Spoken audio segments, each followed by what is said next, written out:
JDCap26 here, just do tips, affairs, and hobbies. And we got a pair of bifocals here, and you've seen these on my head in other videos. They're cheap bifocals, $1, but they cracked right here.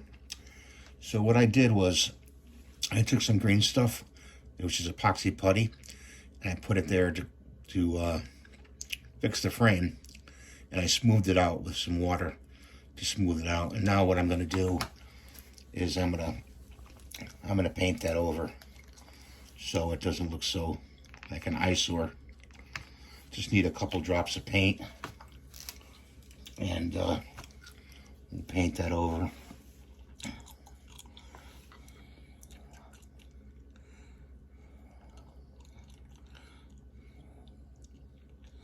You know,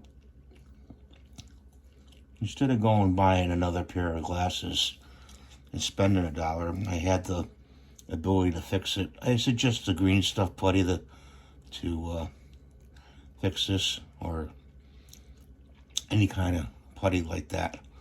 If you use like crazy glue, it'll get on the lens. It'll drip all over the place. You don't want to do that. So we just covered this over, and there it is, all set and all done. So when you crack your glasses, you can use green stuff to fix them. And I hope this video helps you, and I hope you have a good day. Please rate and subscribe and give me the thumbs up, and we'll see you in the next video. Bye for now.